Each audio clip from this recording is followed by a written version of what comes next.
Channel surfers, this episode of Sister Wives had me overthinking. I went deep on this one. Yeah, it took you forever to take notes. There was so much. I mean, let's just start with the title. This is Sister Wives Season 20, Episode 7, and the title is You're Like a Stripper, I'm the Pole. Plot twist. Once we get into the episode, the stripper is Kody, and the pole, that hard, long pole that Kody likes to ride on, is Robyn. Do with that what you will. Let's watch. Remote reality, yeah, that's the key. Unlocking stories wild and free. With the host, side by side. Channel surfers, let's ride. Happy Monday, Channel Surfers, and welcome to Remote Reality. I'm Lauren, the attorney who overanalyzes everything. And man, did I dive deep into today's episode of Sister Wives. They gave me so much. And I'm Dee, her paralegal, who loves reality TV but does not like being in front of it. No, she doesn't. Mm-mm. We've been on YouTube a little bit shorter than we've been on the podcast. We started the podcast at the end of April, beginning of May, and I think it was a couple of months in before we started our YouTube channel. But I don't know. I thought it would help people find us. Yeah, I think for about 6 weeks, I made you just put a picture of me up. I wouldn't even get on Yes, it. we used to do different pictures for the shows. Mhm. Like the poop cruise, I think we had you in scuba gear. Or maybe Yeah, that was the Titanic one. The Titan. Yes. The Titan one. And then for the poop cruise, I was like on the deck, like sipping a cocktail or something. That makes so much more sense because if I had you swimming through poop water, ugh. Mm-hmm. Well, you know what else helps people find out about us? Like, subscribe, whatever platform you're on, and share the podcast with someone you think that would enjoy it. So, Sister Wives, the show we love to watch, and it's so much to think about. I'm going to go ahead and get on my soapbox with Meri. I don't know if Dee realizes where I'm going to start. Why is she keeping this junk in 1, Tupperware boxes, and 2, a storage unit? I don't know. I have no clue. I mean, Go ahead. so is she paying for a storage unit for those 2 or 3 boxes that she carried in there? Or I'm assuming there's a lot more than 2 or 3 boxes in Yeah. this storage unit, but you know how I feel about storage units as a debtor's attorney. Mhm. Let me just show our podcast audience where I'm coming from. Dee, she was married for 30 years. How long, out of fairness, do you think she has had this stuff stored in a storage unit? 10 years at least? maybe longer, as much as Maybe they've longer. moved around, depending Like at on. the very smallest amount of time, would we say 10 years, 15 years? Yeah. Which one? 10 to 15, 13 years. All right. So let's say that Meri has had this stuff in a storage box for 13 years. And what kind of stuff are we talking about? Well, we're talking about a box of napkins from her wedding that say, on the bottom of the wedding invitation, it says that it's going to be for a ball and reception, which Jen is like, a ball? And Meri Mhm. explains that traditionally in polygamous Mormon weddings, the wedding is held at the gym. And then she goes to explain how it's not traditional, but it seems like the only traditional or not traditional part is that it was a ball because Kody wanted to dance, because their wedding was at a gym. They're on basketball Mhm. floors there. Mhm. The other thing is that Meri didn't want to have to hug everybody. She's like, I don't know these people. I don't want to hug them. So I think that's the only thing that was really different for her wedding. Yeah. I didn't understand the whole hugging people anyway. Like, because she said something about some kind of line. She didn't want the line where. Traditionally, they all line up and then they like shake hands or hug. So like everyone that's invited, people Oh. her parents invite that she doesn't even know. Okay. Yeah, because I don't see that. In our traditional weddings that I've gone to, I've not seen that. I think there's a lot of things there that we haven't seen. Yeah. But she said it was because she was shy. So I guess until Robyn came along, Meri was the shy, pretty wife. She even hides her face with flowers, which you thought for a second she was hiding her terrible hair. Yeah, that hair was pretty bad. I thought it was so confusing for me because I thought that part of the flowers around her face were her bangs. I had to look at it twice. Oh. Yeah. Yeah, she had like almost like daisies, but it kind of looked like baby's breath, the way that they were just going off everywhere. Could have been a combination of both, honestly. It was the It was the 90s. 90s, the early 90s, late 80s. Kody dancing. We see glimpses of Kody dancing right here from the jump of this episode. He looks like he is dragging a ragdoll around the floor. He does not seem to be in the moment with Meri at all. It looks like he's mopping the floor and he's just making sure he looks good while he's doing it. I don't think any of the clips we saw of him dancing throughout the years in this episode, he didn't have a partner in any of them. It was like he was off in La La Land or something. I don't know. He really is. It's exactly what Robyn said at the end of this episode. She's like, I don't just want to be your accessory. And we see it from the beginning with the wedding with Meri 30 years ago, over 30 years ago. I don't think this guy's changing. Tiger don't change stripes, Robyn. Nah.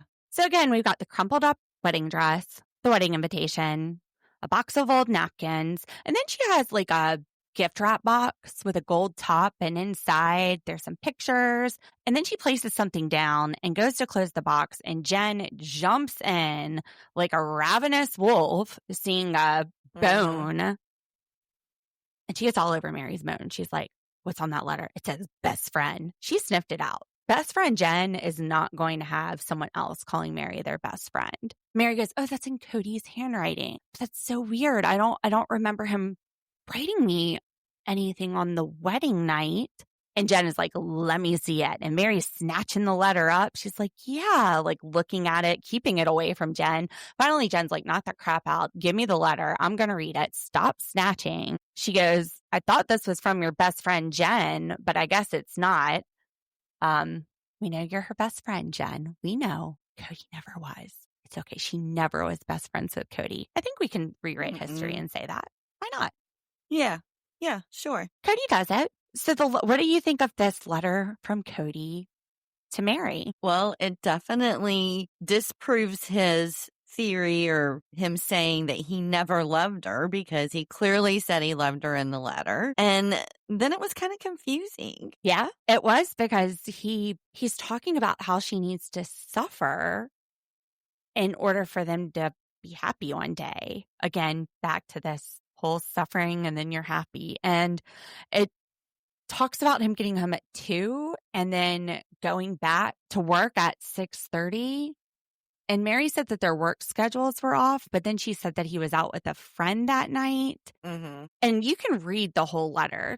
There's a part where the camera zooms right in on it, but he's got things in all caps and then some stuff just underlined. So his entire letter is in all caps. It seemed to me like it was a response to maybe a discussion or something that they had or something she was upset about. I was going to say a discussion or an argument, which we get into that a little bit later too with Christine and David. I think it was a jealousy thing. They had always talked about having other wives because they both kind of bring it into that context. Kody says he constantly had to reassure Meri. And Meri said, well, yeah, if your husband's talking about marrying other women, you're going to want some reassurance. That's going to put anybody in a weird place. Right. But he said, I'm going to be off this afternoon, so at least pretend to be rested up. I'm sorry, Kody. Like, you got 4 hours of sleep. Why do you think Meri needs to pretend to be rested up? What is this guy doing? We see how he dances. We see how he has this crazy energy.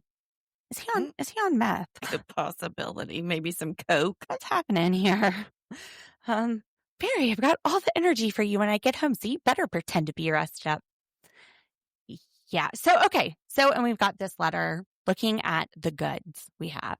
The dress, the celloing, the napkins that are yellowing in a box, the letter, which apparently wasn't even from the wedding, just sometime when he went to his friend Kyle's house. Who's Kyle? Maybe he went out with Kyle the night before. If he didn't get in until Kyle 2. as his pole? Kyle his Probably accessory everybody's that his night. damn pole. And an old wedding invitation. All right, so she's been paying maybe 13 years to keep this in storage. Let's run some numbers and see what that cost would be. And then there's a bag of like jewelry. Oh yeah, I forgot about that part. Yeah. Yeah. Tell us about the jewelry. Well, apparently he melted down his original wedding band with Mhm. Meri. And Jen was And like, his band had diamonds in it. yeah.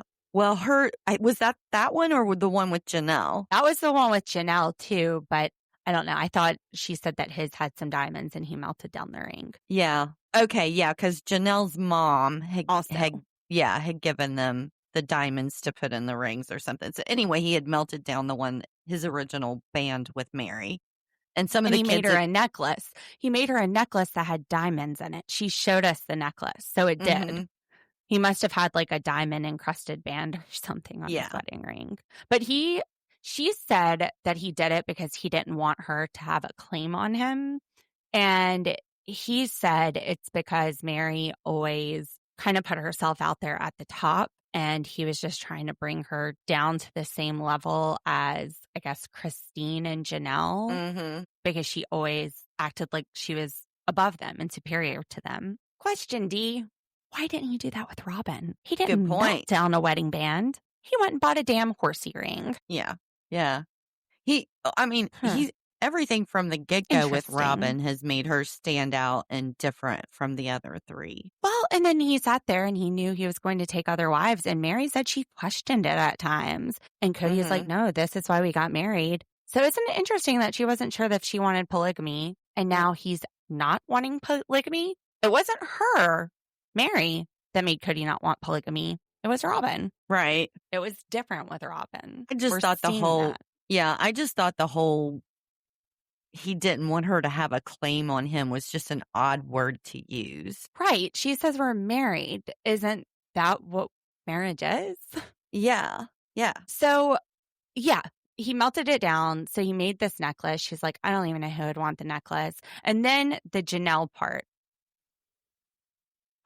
Janelle's mother, she was divorced from Janelle's father. So she took her ring from that marriage and she said, let's put, she gave it to Janelle and Janelle said, let's put a diamond into Meri's ring and to Kody's clatter ring. So all of them shared diamonds from that ring. Mm-hmm. Maybe this was the downfall. We took a cursed ring where the marriage did not work out and we spread it among everybody for the wedding. Did Janelle have a plan from the get-go? I do wonder. So you've got some value of gold, value of silver. These are little diamonds. Maybe, okay, if we are like super, super generous pawn shop value, and I mean, this is like insanely high, I think, $1,000 worth of jewelry. Mm-hmm. Okay, so wedding dress, letter, old napkins. $1,000 worth of pawn shop jewelry, a couple of Tupperware boxes, some pictures that could go in a frame or an album and just be in your house instead of in a storage unit, and a letter from a night after Kody hung out with Kyle. What did it cost for her to save this in a storage unit for 13 years with inflation and everything? Let's just say $100 a month, which I think is very cheap for a storage unit, even in the last decade. $100 a month times 12 months a year times 13 years. Big grand total of $15,600 would be, if she was only paying $100 a month for 13 years, what she spent to save this stuff.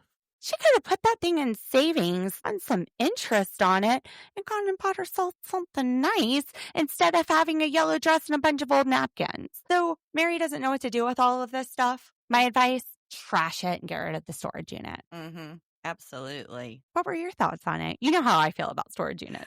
Even if it was half the time, would you pay $6,000 to save that stuff? Well, I'm going to go out, stuff a scarecrow maybe with it, some, hey, put the wedding dress on it, maybe use it for target practice, so I'm going to do something creative.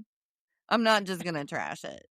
Throw it in a bonfire, let's burn it, let's burn the shit, so tie a noose around it, drag it behind your truck with the truck balls hanging off.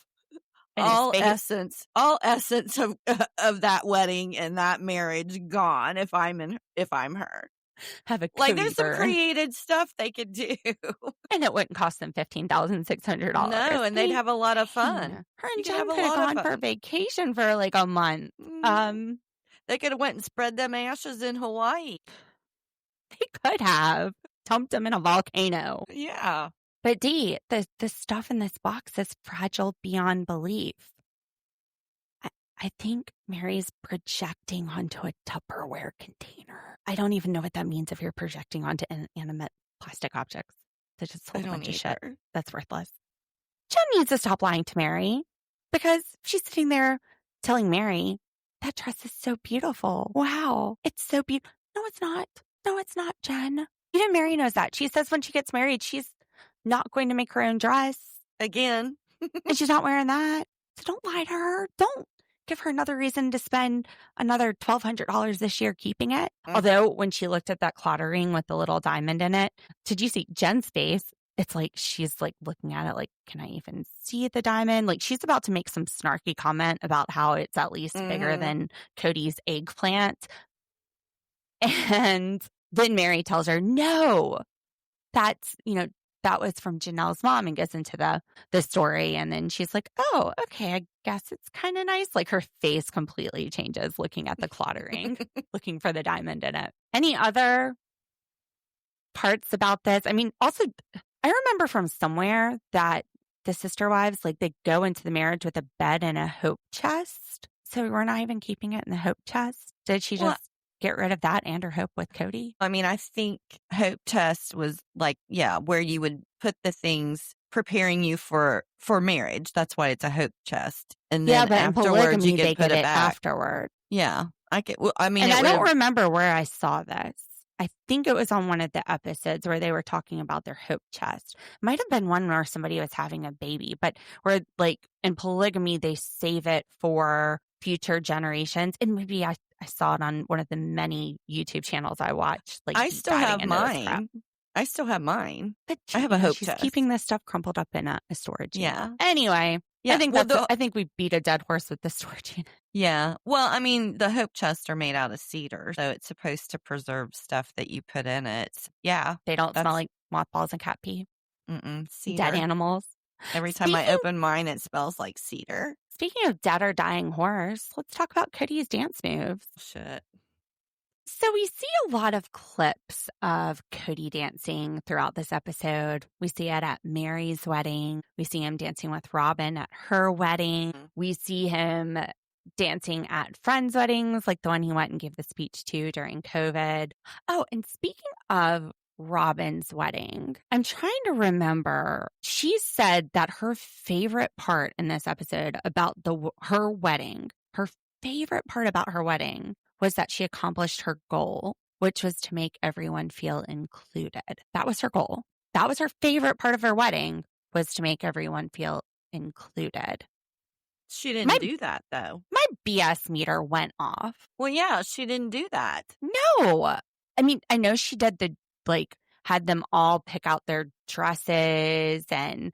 Right. But she had this elaborate wedding that they didn't have. She went on an 11-day honeymoon afterwards. What were you going to say? Well, I was going to say, she had that whole fake thing with the girls going to pick out wedding dresses when in reality she had picked it out with Kody already. Exactly. That was the biggest point I thought too. But remember, it was a secret. They weren't supposed to know that they really weren't included. It's just so phony. It's not like Janelle. Yeah. I mean, Janelle did take a ring that was from her parents. I don't think she was trying to curse Meri and Kody. No. I joke. But Meri said, that really made me feel included in the wedding. And I don't think I ever told Janelle that. And that was from the heart. Yeah. Robyn's was fake. Robyn's wasn't from the heart. It was a show. Well, to make them think it was from the heart, and then she goes and backstabs them and gets a dress with Kody. Right. And then, look, if you're going to do something like that, why even tell them? Like, what was the Well, point in she telling didn't. them afterwards? Cody did. Yeah, but Cody Christine, did. I remember, was very heartbroken by that. She Right. felt really... Robyn thought it would be a secret that she took to the Mhm. grave and that Cody wouldn't throw her under the bus. But it wasn't that she wanted them to be included. Like, Janelle really wanted Meri to be included, and she gave her a diamond out of her parents' ring. Mhm. Robyn just wanted the illusion that everybody was included. Right. Now, when she's dancing with Cody at the wedding, she doesn't look as shy as Meri did. She doesn't look like the rag doll that's being kind of drug around. She looks a little bit more excited, I guess, because everyone feels so included. That's why she's so happy to dance. Also because Cody isn't using her like a stripper pole at this point. He's dancing pretty naturally with Robyn at her wedding. But over the years, that hasn't always been the case. And this conversation comes up when Kody and Robyn go to what appears to be a pretty classy and expensive restaurant in Flagstaff called Atria. And I had to do a little deep diving. Let's take a look at the menu. Okay, so the Atria Flagstaff menu right here on the screen. Let's take a little look. You can get some bread with cultured butter for only $10. The bread's not free, but it's an awesome price of just $10. They have oysters, which are $4.50 each per oyster. Wow. Smoked salmon, tartare, beef tartare for $24. Charcoal roasted beets. That menu's Nice so vegetarian fancy. option, $18. I was getting ready to say that menu's so fancy. I don't even know what beef tartare is. What's a beef tartare? Beef tartare, it's like a raw, like a rare beef. Oh, It's good. Tartare means like not cooked. So like tuna tartare. gotcha. I'm so ignorant when it comes to this Well, stuff. you don't eat raw stuff. No. I do. I like my steaks mooing and my fish. I like my sushi. steaks. Yeah, I like my steaks pink. Yeah. So yeah, let's take a look at, these are the appetizers. Let's see what kind of entrees they could get. They could get some Sonoma duck for only $68 Shit. for that one entree. Where's the cheap entree? I guess the Faroe Island salmon's $38. 20-ounce ribeye for $92. $92? $92. Yeah. Wow. I could feed myself $58 for a a week. short rib. I could feed myself for a week for that steak. They could get a tomahawk steak for $295. That's 2 weeks of groceries for me. That's for a 50-ounce tomahawk steak. Dang. Yeah, really. Okay, here's the lowest priced entree I see is the coal roasted squash for $28. Oh my gosh. I could get a hamburger for the price of that squash. And why are they cooking all their vegetables with coal? So yeah, that's the menu here. Talk about suffering and how it leads to happiness in the celestial kingdom. While people are struggling to buy groceries, Kody and Robyn are eating, I guess, an average of $70, $80 per item menu. Yeah, I mean, that's what I was going to, I mean, of course, I'm just buying for myself, but I can totally get my groceries for $98 a week. But this is just one meal. And they eat out a lot. They do. We haven't seen anybody eat out this season the way that they're eating out this season. Mm-mm. And every time they eat out, they say things that just make me want to throw up and probably make all the people in that restaurant buying their $98 steaks also want to throw up. Regrets. Yes, for the other people attending. Also, where are they getting the fresh seafood? I went to Google Maps in Flagstaff. The closest beach, it said, was like 8.5 hours. Unless we look at a beach in Mexico, which would be about 5 hours. So they're either importing them or, I mean, still this isn't like fresh like what we get. Yeah. Maybe they're flying it in. Maybe. Maybe that's why the price is so high. Yeah. But I mean, with oysters, I would think you would want fresh oysters. And then I went on a deep dive. Did you know that oysters taste different from the Pacific Ocean than the Atlantic Ocean? I did not, because I don't eat them. I love oysters. I love oyster roast. This blew my mind. So East Coast oysters, they're briny, they're salty, they're chewy, they're good. You put them on a cracker with some hot sauce. Delicious. You bake them in cheese. And apparently in the West Coast, they are creamy and have a sweet, fruity flavor to them. That is like a totally different experience. I don't even know what that would taste like. Maybe you should see if you can get some flown in for you so you can try them. I don't want flown in oysters. Oysters are so, like, you only eat them in months that end in R. You don't want to eat them if they are too warm. So not in May, not in June, not in July, not in August.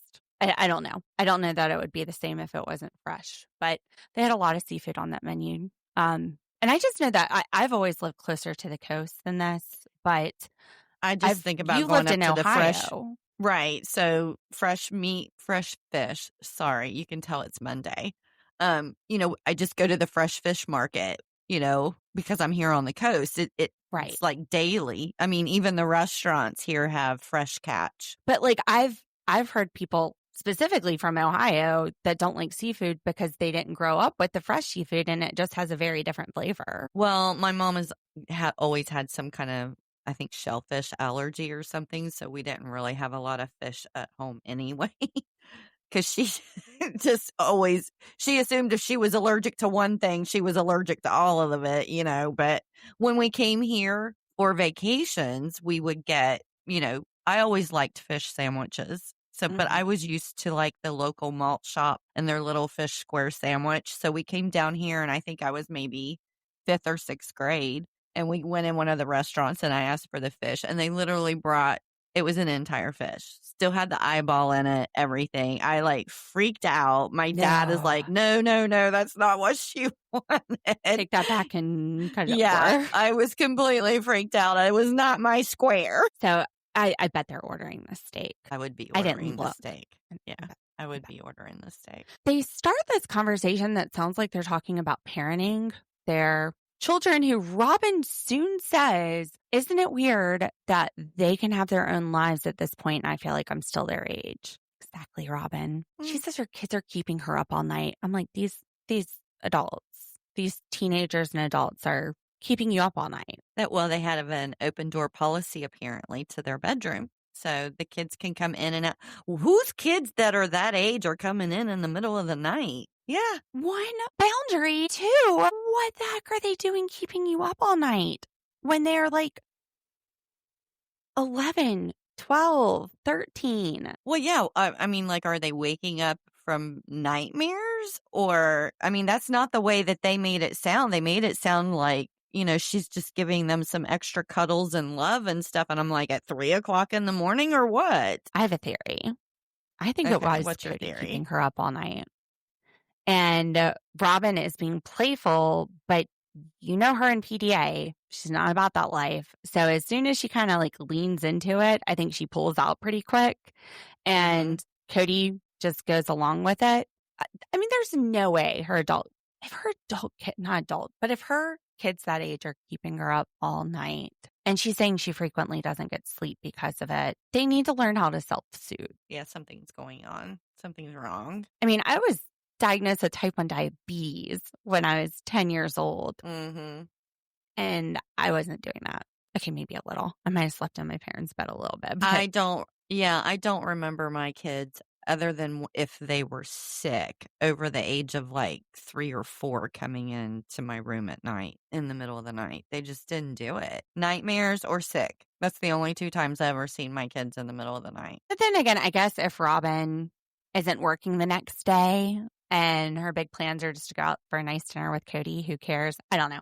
I think Kody was keeping her up all night because then he tries to make it flirty and she immediately, like, she starts to flirt back, but then she gets kind of cold really fast. And then Kody to the ITM says, Robyn and I both really need constant emotional intimacy. Both of you? Or are you talking about yourself, Kody? This is like him as a dance partner. He's focused on him and what he's doing, and he's just dragging her through the motions.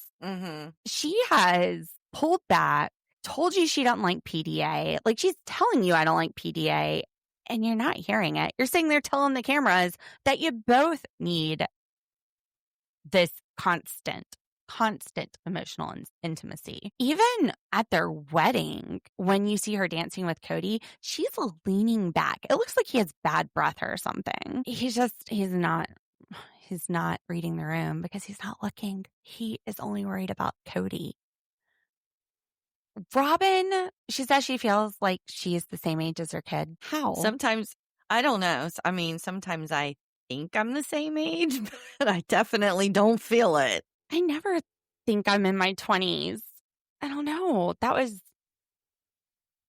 a long time ago. Yeah, but I mean, mentally, I don't feel like I'm 56. But what does 56 feel like? I don't know what it's supposed to feel like. That's the It thing. feels like what it is now, but what it is now doesn't feel like what it was 30 years ago. I don't know. I just know that I always thought, when I was younger that you would when you look at your grandparents and stuff and you have conversations with them, you always think that it's like age appropriate or something. And as I'm getting older, I'm realizing no matter what I look like here, I don't feel that way inside. I feel more youthful inside. My grandpa was running every day until he was 80, and I sure am not doing that. Yeah.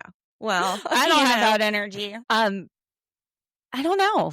In my 20s, I was wanting to go out and have fun and stay out till 2 a.m. with my friends or even pull all-nighters. Now I just want to be in bed by 7. Okay, well, I was raising kids in my 20s, so maybe that's the reason why we're looking at this differently. I didn't have those kind of 20s.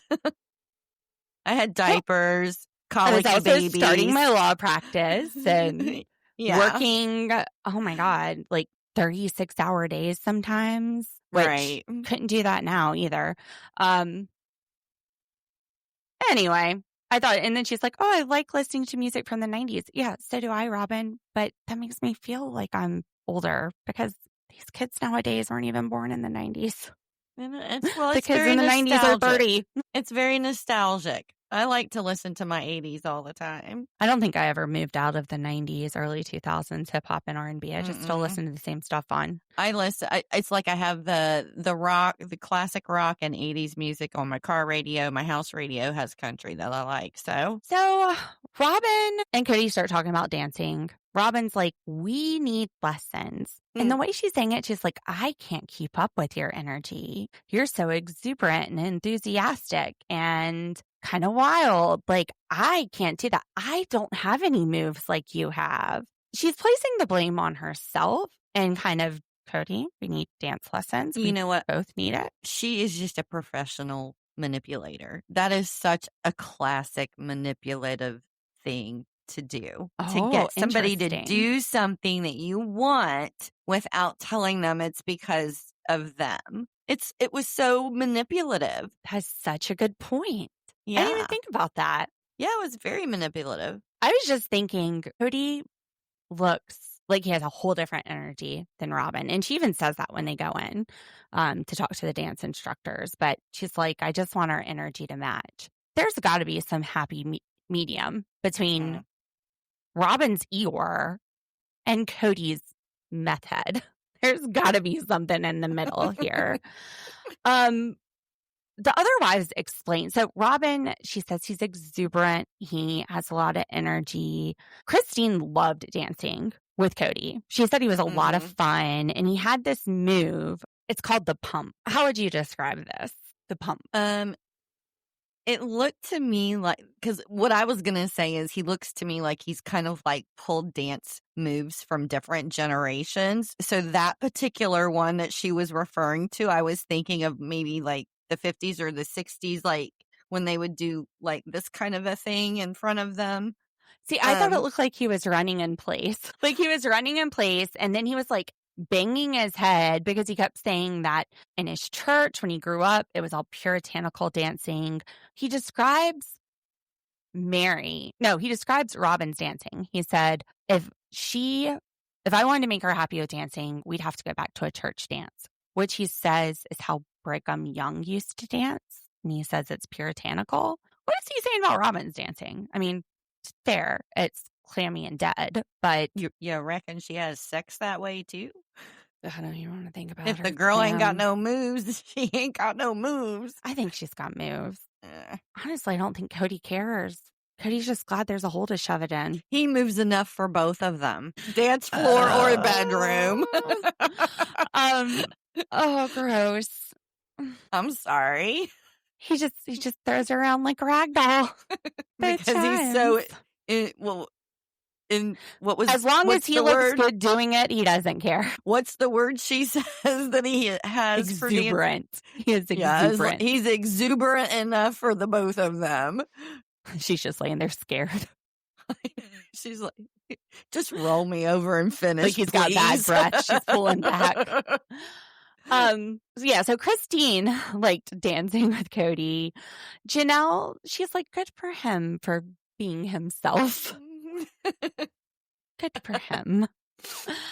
I love her backhanded compliments. So I guess after $100 steak, Robyn has convinced Kody, let's go to this, what looks like a dive bar for dance lessons. Where the heck are they taking dance lessons? It looked to me like it was probably a honky tonk off of Route 66. It looked like someplace you'd learn to do line dancing, not. But that's not what they were learning. Well, no, wait. We got to talk about the tango part. We got to talk about the tango. We got to talk about the tango. Because at first I was like, okay, this is not a tango bar that we're walking into. Why are we talking about tango? Because Robyn at dinner, she's saying, I guess dancing is intimate. She wouldn't do the tango with anybody but her husband. I was thinking, well, you wouldn't do it with a dance instructor, which when we get to the instruction, she's dancing with Kody. They're not dancing with the instructors, which to me would make more sense to have somebody who knows what they're doing in the mix. It might not take 10 times. Oh, yeah. And how did he describe the pigging or the tango? I know. No, when he's taking all of those time. Anyway, back to the tango. Kody says that when he dances with Robyn, he feels like he's dancing with his partner, and says the tango is a horizontal expression of a vertical wish. No, and the other way around. It was the other way around. Right. Immediately he knows that he got this wrong. He's like, no, but he can't figure out what it was.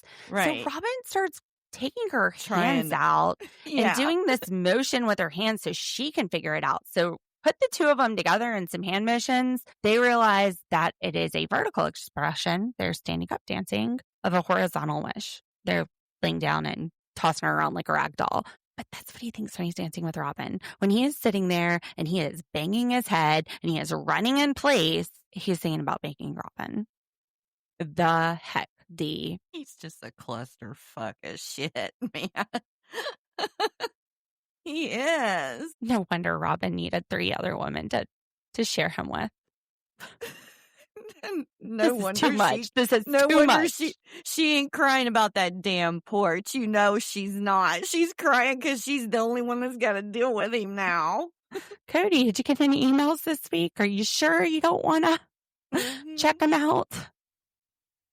So back to Route 66. It's called the Museum Club, which might as well have been called like a head shop. Not that kind of head shop. There are deer heads on the walls. There are deer antlers as chandeliers. But the most confusing part to me is there's this cork board behind the dance instructors and Kody when they walk up to talk to him.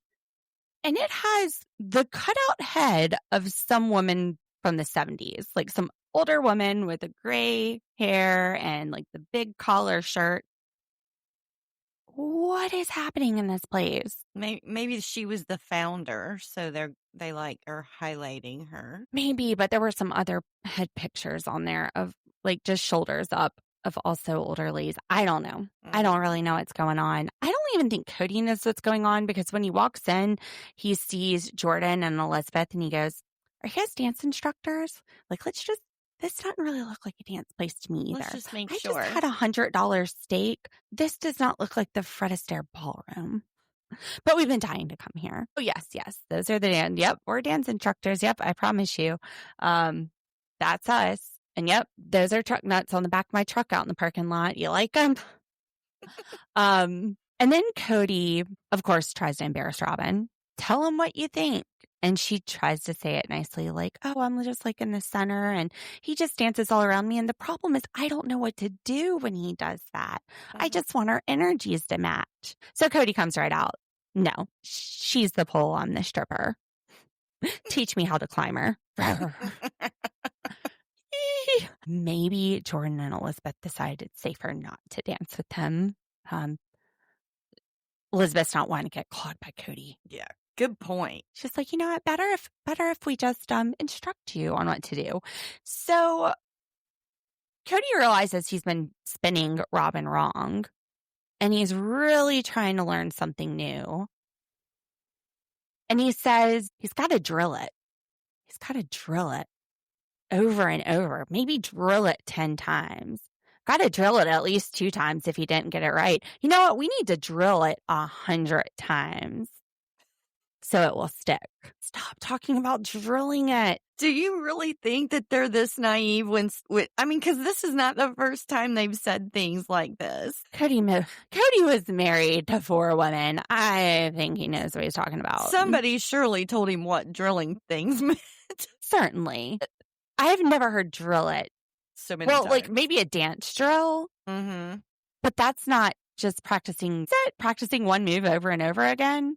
A drill? Maybe. I don't know. Okay, now I'm confusing myself. I mean, it's an older term, but I mean, I've always heard it used in a sexual term. I know, that's what I was thinking. Well, Dee, we stand corrected. We can admit when we're wrong. And a dance drill, according to the Googles, is the repetitive practice of a dance technique or movement. So yeah, he's drilling it. Can we just give him a different one? Why does he look at Robyn like that when he says drilling it? I don't know. It's just the way he says drilling it that it's like so. Maybe like doing the drill instead of drilling it. Might be a little bit better way to. Well, we stand corrected on that. She's probably drilling him in the bedroom. He likes that pole. He's the stripper. I've got to throw down some props though for Jordan and Elizabeth because it does look like they have somehow pulled a little bit of energy out of Robyn and exhausted some of the energy out of Kody. Their energy is matching better in this dance lesson. They're not ready to go to the ballroom dancing. Showdown or whatever it is. But he doesn't look like a toddler having to pee anymore either. Exactly. He's not doing the pee-pee dance. But you know what's really special about this? What? The first time that Kody ever talked to Robyn was at a dance. Aww. Barf. Talking about barf. Christine and David. Just kidding. I love Christine and David. I think Kody, oh my God, David. I just called David Kody. Shit. Ruh-roh. They were just that. Well, they were just talking about that last week's episode. Remember everybody getting names confused? Your Honor, please strike that from the record. Speaking of David, I think he handles Christine well. You can tell that her experience being married, some of that is still affecting her today. Obviously, she was married a long time, but she has trouble expressing herself because she has a fear of being punished for it. The reason that this kind of comes up is David's having what he says is a discussion with Christine about Payton. And he's saying Payton shouldn't use movie quotes because it's not genuine. He should speak from the heart. And Christine is saying, well, you can use a movie quote and it's still that movie quote's in your heart. It comes from your heart. And apparently they got in one of their biggest fights, according to Christine talking about this, whereas David is saying, no, we were just having a discussion. The thing is, Christine has seen that disagreeing with Kody led to a repercussion. Maybe it meant that he just left her house and went over to Robyn's. Maybe it meant that he spent time with the other wives and it emotionally abandoned her, or was like, I have other people on my side and she's left alone. And David explains that he's seen this a lot with polygamy. Now, Janelle comes in and says, we can't paint everybody with the same brush, which absolutely we see couples like My Five Wives, Brady. You know what? It's Monday. You guys know there's a few that we have seen on TV. And of course, TV is a very small representation and they're looking for drama on TV. They're not looking for like the best of the best. And Janelle says there's problems with monogamous relationships as well. But from what Christine has experienced and even what David has experienced, when he was 16, his sister was married to a guy who said, you're going to go to hell basically if you don't do what I say. And he's like, I just want to beat that guy up. But David understands that. He's reassuring Christine, no, this is just a discussion. I'm not mad at you. And she's saying it's heated. And he's like, no, I enjoy us having different opinions. That's how you learn, is by hearing someone else's point of view. Look, you have a very unique point of view that I wouldn't know anything about, but by listening to you, it expands my mind. It teaches me about where you come from. It doesn't mean that I'm mad at you or I'm going to abandon you. It just means that we are talking to each other and learning from each other. And Christine is still stuck in this mentality that if she's taking a different side, that could lead to punishment.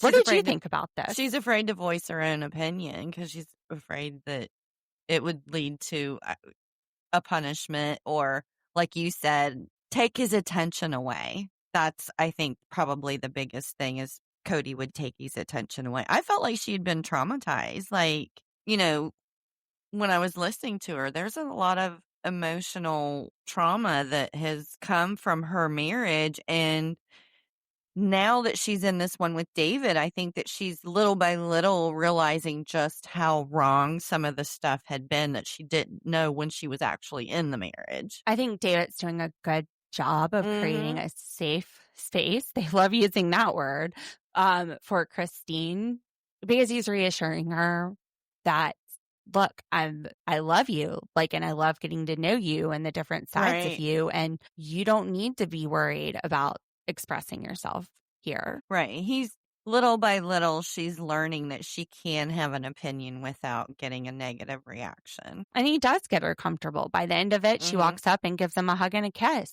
My first thought was, how is this a heated argument? It sounded very playful to me just when they were describing what they were talking about. It didn't sound like a fight. It sounded like a discussion. It sounded very mellow. It did. I mean, me and my husband could have some very heated disagreements, and they did not sound like that at all. They were very, because, you know, both of us had big personalities. So, of course, when we're mad, it gets even bigger. Now, I have to say, watching this discussion was very entertaining to me. David, he likes to just keep picking. And he's like, no, you know, it's not from the heart. It's not genuine. And Christine goes, well, movie quotes can come up like, hell hath no fury like a woman scorned. And he goes, some old guy said that. And she goes, yeah, it was Hamlet, Shakespeare. Time out, guys. You're both a little bit right and both a little bit wrong. Some old guy did say it. It wasn't Shakespeare. It wasn't Shakespeare, but it was from a play, The Morning Bride. It was written in the 1600s. And it was a William, but a play, wouldn't the modern day version of a play be a movie? So there's your point, David. That is a movie quote, or your point, Christine. And it's Christine. It's okay. That it's very commonly attributed to Shakespeare because his themes do kind of run in that direction. I mean, immediately off the top of my head, I would think Much Ado About Nothing and Beatrice. I'd rather hear a dog bark at a crow than a man swear he loves me. Well, I kind of think that sometimes using movie quotes or song lyrics allow you to make a huge point with a small amount of words. Sure. You know, and I think that maybe that's what Payton was doing is, you know, he would just come off with, you know, with a movie quote to answer something and, Like so much of the world we live in, I don't think this issue is black and white. I think there are lots of different scenarios and complexities, and they both can be right here. Yeah. Should Payton be proposing to his girlfriend using a movie quote? Well, maybe if there's some emotional value, like it was a movie that they both loved. But really, that might not feel like it's from the heart. But if he's like talking to his friends and making a joke, like free mahi mahi from Biodome, I do it myself. I do it all the time. Like music quotes. I think one of my favorites is not music, it's from a movie, but I do it all the time, but I can't remember anything. You be nice until it's time to not be nice. Like everybody knows that movie quote if you've seen Roadhouse. Everybody. And it says like so much with just a few words. You've never seen Roadhouse? Oh my gosh, what's wrong with you? I thought anybody I was born in 84. Okay, well, it's a classic. My parents didn't take me to see Animal House in kindergarten either. Back over on the East Coast with us, we've got Janelle, and she's glad that she has Payton around more often now. Maddie and Savannah. But guess who's there? Gabe. I was so excited. I screamed. I love Gabe. I was like, oh, it's even more there. There's even more. Gabe is one of my favorites. Mm-hmm. He's just so cute. He is. And he just seems like such a nice brother. Yeah, him, Logan, Aspen. I really like Aspen. I love Madison. I've always liked Madison. Mm-hmm. She's always been one of my favorites. She's one of my favorite because I think she's a little more spunkier than the other ones. So I've always kind of liked that spunk in her. Yeah. Me too. Then Savannah in this episode. So apparently Payton and Gabe, they've got some girlfriend. Payton's girlfriend's name is Ava. Gabe is seeing a girl named Bree. Gabe is moving to Chicago to live with his girlfriend. That's so exciting. I know. I can't imagine him in Chicago, though. I'm sure that they're going to have a great time and everything, but it's just, I feel like they've always been in like these more isolated places. So Chicago like is, yeah. Well, no, but before that, you know what I mean. Vegas. He didn't want to leave Vegas. I know. So I think he's really going to like Chicago. So the way that Gabe met Bree is he DM'd her. And Savannah, she's like, you kids nowadays and your modern dating technology. I'm like, Savannah, you're his little sister. What are you talking about? She has such an old soul. Yeah. She's just sitting there. The thing she said, she sounded like she was 40 years old complaining about dating online. She's going to be like Janelle. She's not going to date online. She's going to meet some guy the old-fashioned way. Yeah. I mean, so people do get answers if somebody direct messages them or something? Because I ignore those. Like when I get direct messages from people I don't know, I don't even answer them. We got a direct message for reality. I said that I don't know. Well, I didn't know the one that sat there and said that we're not good at math and we should find another day job. And I was like, oh, well, good thing we don't podcast for a day job. True. I was like, but we actually are kind of good at math. Yeah. Okay, so you answer them then, because I don't. When I get them from people I don't know. I see them. Now, like on my personal account, this is my personal. Know. There's so many unread messages. It's ridiculous. Yeah, I'm talking about personal account. I don't even really know how to check the ones on Instagram, to be honest. Know.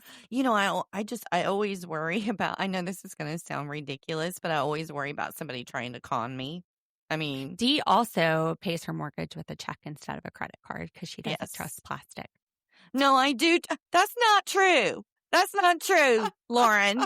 I pay all of my bills online. I don't pay the mortgage online because we don't trust the online stuff. I have procrastinated so much that I lost my debit card. So like you can do it with the debit card. So I had to get everybody who lost her.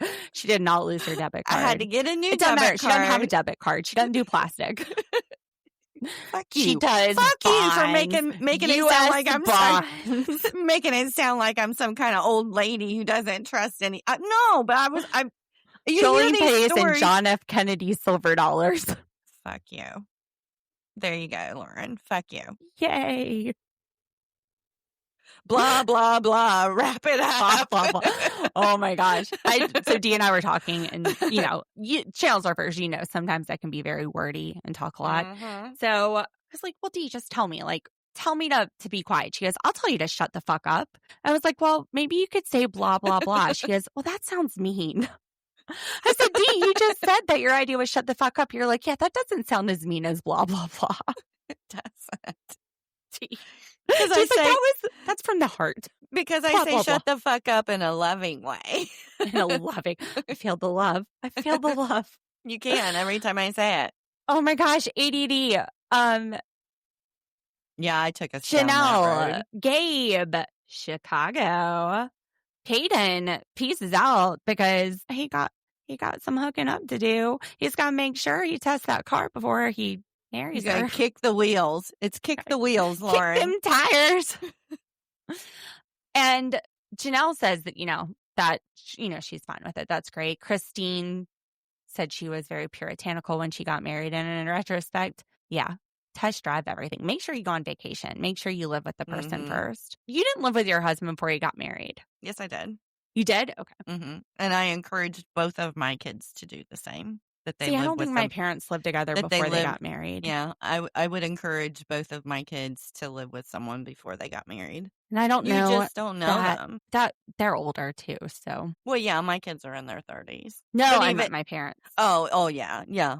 Okay, gotcha. So, I think Gen X and up, that's after the boomers. Even the boomers, though. My parents didn't encourage it, but they didn't discourage it. Like, they didn't have a problem. If I wanted to live with him, that was fine with them. I mean, like in the 60s and 70s, the whole free love and everything. So, yeah, I agree. Like, get to know the person before You don't know somebody till you live with them. That's just the facts. Yeah, I don't have anything to add to that.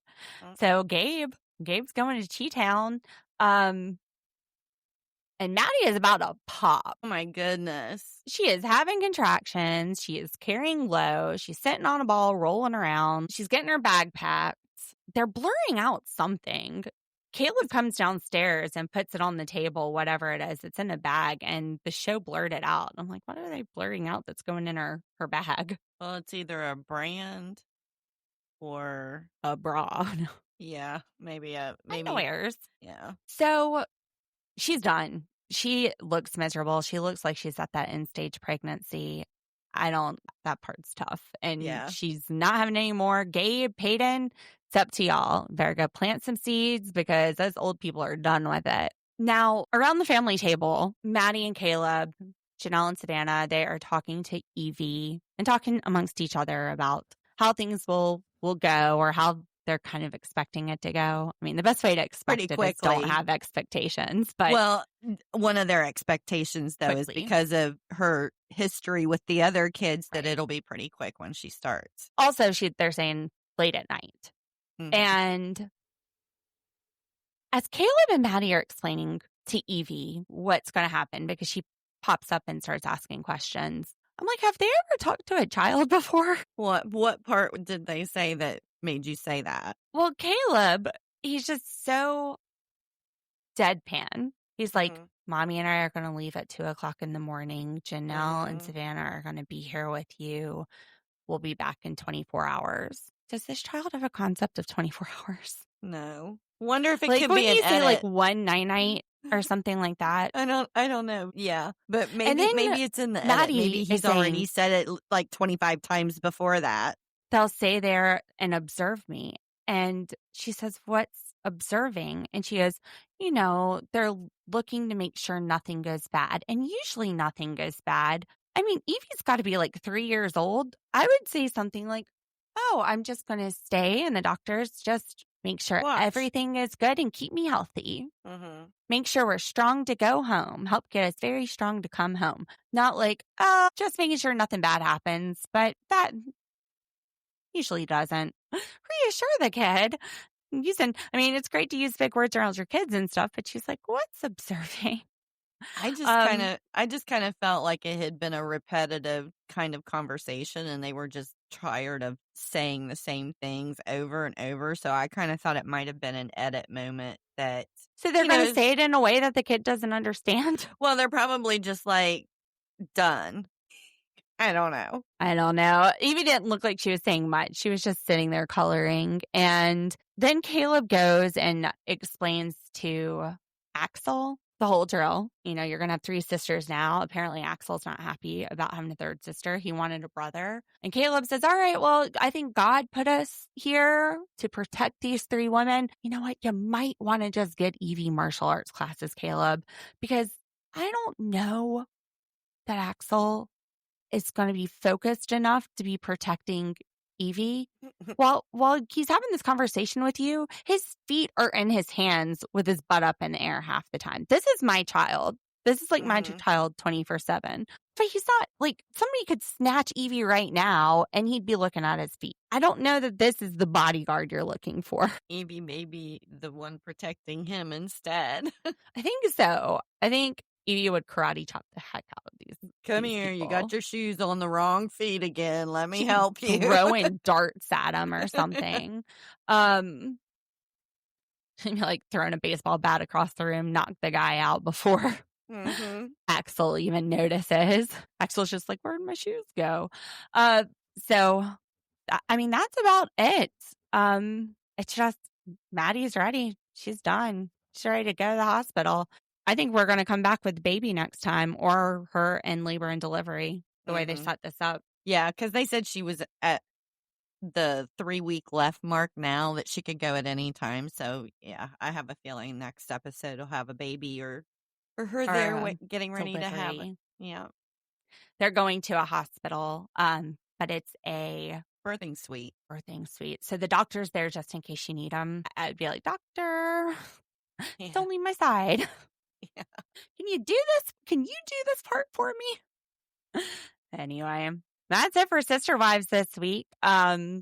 Tomorrow we've got 90 Day the Other Way. I'm excited about that. And T and I did say we were going to drop another episode for you last week, but we kind of got into something. I am starting another podcast. It's going to just be 1 weekly episode and getting everything ready to launch it. Planning on starting it in December, just a weekly, short, like 15, 30-minute episode. But my new podcast, why are you laughing? I'm sorry, because you always say short, 15, 30-minute, and it always ends up being 45 minutes to an hour. Well, we'll see how it goes. Okay. This one is called The Bankruptcy File. So as a debtor's attorney and just seeing how many people are struggling right now, there's a lot of myths out there. There's a lot of things that I think people don't understand about bankruptcy. There's a lot of it in pop culture. There's a lot of it in the news. There's a lot of posts on Reddit that I read and I'm like, oh gosh, where did they learn that? So I thought it would be fun to show what we love about it. What I love about practicing it. I have reached out to my attorney friends that do the same type of work across the U.S. I've got about 15 people lined up, excited to come on and talk. And, we're going to make it fun and explain why we love doing what we do so much and why people just feel so good afterwards. So I just thought that would be great, especially with people going through such a hard time right now. It's not something to fear. And I think knowledge empowers people. So why not drop some knowledge? So just rambling about my favorite shows. Anyway, but we're keeping up with this as well. This is the main podcast. That one is just going to be just so people can see it from a different side. All right, Channel Surfers, we love you guys. Thank you so much for listening. We will see you tomorrow with 90 Day the Other Way. Make sure you hit like and subscribe. That's the best way to support us. It doesn't cost anything. It helps people find us, which is so helpful and valuable. And we really appreciate you guys. Just like David, we like hearing other sides. So let us know what you thought about this episode. Teach us what maybe we didn't see in it. I love hearing the Channel Surfers' opinions in the comments. Thanks for listening again. We'll see you tomorrow. Bye. Let's ride.